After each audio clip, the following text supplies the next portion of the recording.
ఏంటి పద్మావతి, కాలనీలో అందరూ కృష్ణాష్టమి హడావుడిలో ఉంటే నువ్వేంటి తీరిగ్గా పెట్టి ఓపెన్ చేసావు? నువ్వు ఆశ గురించి చెప్తే నమ్మలేదుగా. ఇప్పుడు నమ్మించే ప్రోగ్రాం పెడతావా ఏంటి? నిన్ను నమ్మించాల్సిన అవసరం నాకేం లేదు, కానీ నమ్మిస్తాను. సరే గాని పద్మావతి, ఈ సదరు వాసు అనేవాడు ఏం చేస్తుండేవాడు? Recording dance.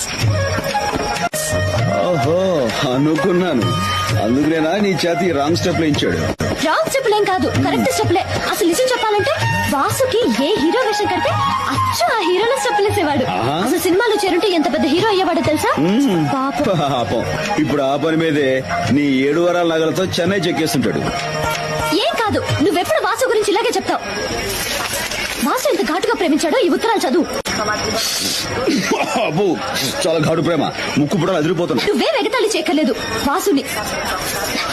ఈ ఉత్తరం చూడు, రక్తంతో రాశాడు తెలుసా? ఎవరిని మర్డర్ చేసి? కోడినా మేకనా అని. మరి తన రక్తంతో రాశాడు తెలుసా? చూడు. అబ్బో, అంత కలర్ ఇచ్చాడేంటి? దాంతో నువ్వు మనసు పారేసుకున్నావా? నేనేం ఉత్తునే మనసు పారేసుకోలేదు. నా గురించి కవిత్వం రాశాడు తెలుసా? ఆహా, గురువు గారికి అంత టాలెంట్ ఉందేంటి? ఏం రాశాడు?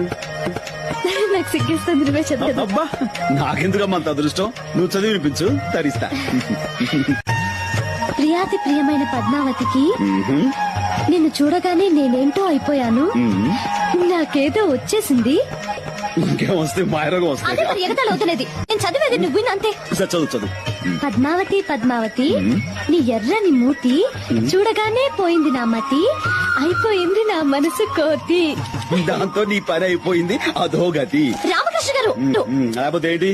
కోతి గీత రాశాడంటే అది కవిత్వం కాదు, కపిత్వం. ఏంటలా భాష గురించి నీతో చెప్పడం నాది బుద్ధి తక్కువ. అరే, ఏదో జోక్ మాట్లాడదు.